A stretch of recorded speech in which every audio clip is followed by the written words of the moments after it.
जो लोग पिछले 1 महीने से यूके से आए हैं और उसके साथ साथ हमने कुछ यूरोपियन कंट्रीज़ भी जोड़ी जिनकी ट्रैवल हिस्ट्री यूरोपियन कंट्रीज़ की थी, तो उनके टेस्ट हुए, उनको ट्रेस करके उनके टेस्ट हुए। तो एक को छोड़कर बाकी सारे केसेस जो थे वो नेगेटिव निकले आरटी-पीसीआर टेस्ट में। एक केस पॉजिटिव था और उसकी जीनोम सीक्वेंसिंग होती है। जीनोम सीक्वेंसिंग से पता चलता है कि कौन सा स्ट्रेन इसमें कोरोना वायरस का है। तो उस टेस्टिंग के लिए हमने उसको NCDC national centre for disease control Delhi में भेजा हुआ है। वहाँ की रिपोर्ट आना अभी बाकी है। जैसे ही रिपोर्ट आती है हमको पता चलेगा कि वो जो पॉजिटिव केस आया था उसका स्ट्रेन क्या है, वो यूके का स्ट्रेन है या यूके का स्ट्रेन नहीं है। इस टाइम तक अभी तक कोई ऐसा कोई कंफर्म्ड केस जम्मू कश्मीर में नहीं है जहाँ पर यूके का स्ट्रेन कोरोना वायरस का किसी में पाया गया हो। जो पढ़ने में और सुनने में आया है कि इसकी इन्फेक्टिविटी ज़्यादा है, मतलब ये ज़्यादा लोगों को इन्फेक्ट कर सकता है, तो ज़्यादा लोग सुपर स्प्रेडर्स हो सकते हैं। तो इससे बहुत ही एहतियात बरतने की ज़रूरत है कि बड़ी मुश्किल से कोविड का जो इन्फेक्शन है ये थोड़ा कम हुआ है। Number of cases Jammu Kashmir में भी कम हुए हैं, डेथ्स थोड़ी सी कम हुई हैं। तो अब ऐसी सिचुएशन में अगर हमको ऐसा कोई स्ट्रेन आ जाए जो इन्फेक्शन को फिर से बढ़ा दे, तो that is not a good news. तो उससे हमको बचना है। एक्स्ट्रा प्रिकॉशंस तो वही 3 हैं जिसके बारे में बार बार बात की जाती है। एक तो मास्क पहनना, और दूसरा सोशल डिस्टेंसिंग, और तीसरा हैंड वॉशिंग और हैंड सैनिटाइजिंग। तो ये 3 जो हैं ये बेसिक प्रिकॉशंस हैं। कोविड एप्रोप्रिएट बिहेवियर इसको कहते हैं। और थोड़ा सा ये कि मास गैदरिंग्स वगैरह में जाना अवॉइड करना।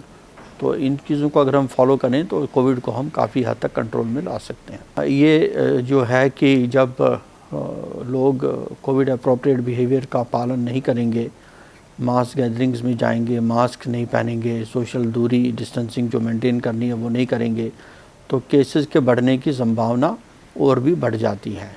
तो हमने देखा कि दिवाली के आसपास कुछ केस यहाँ बढ़ गए क्योंकि लोगों की मूवमेंट काफ़ी थी, एक दूसरे से मिलने गए और गैदरिंग्स भी हुई, शादियाँ हुई, शादियों की वजह से केसेस काफ़ी बढ़ गए।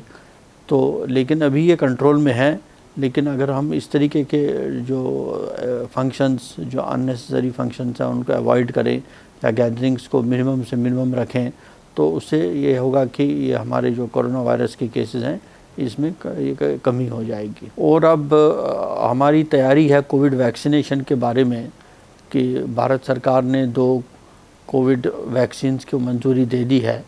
तो अब जल्दी ही कोविड वैक्सीन की वैक्सीनेशन की तैयारी यहाँ पर जम्मू कश्मीर में भी हो रही है। उसके लिए ये 4 फेजेस में ये वैक्सीनेशन होगा।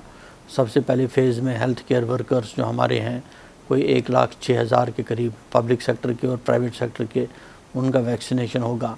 दूसरे फेज़ में फिर फ्रंट लाइन वर्कर्स जो पुलिस के, पैरामिलिट्री फोर्सेस के और ये म्यूनसिपैलिटी के वर्कर्स, रेवेन्यू डिपार्टमेंट के वर्कर्स, उनको वैक्सीनेशन किया जाएगा। थर्ड फेज़ में फिर जो 50 साल से ज़्यादा उम्र के हैं या अगर 50 साल से कम के हैं तो लेकिन उनकी कोमॉर्बिडिटीज़ हैं तो उनको कवर किया जाएगा। और फिर चौथे फेज़ में फिर बाकी लोग जो रह जाते हैं उनको कवर किया जाएगा। तो इस तरीके की स्ट्रेटजी एक बनाई है। वैक्सीनेशन साइट्स को आइडेंटिफाई किया गया है, वैक्सीनेटर्स को आइडेंटिफाई किया गया है, उनकी ट्रेनिंग्स हो गई हैं, ब्लॉक लेवल पर ट्रेनिंग्स हो गई हैं, डिस्ट्रिक्ट लेवल पर ट्रेनिंग्स हो गई हैं। हमारा कोल्ड चेन का जो लॉजिस्टिक्स है वो तैयार है। अब हम वेट कर रहे हैं कि वैक्सीन आए और हम इसको कोविड वैक्सीनेशन की ड्राइव को शुरू करें।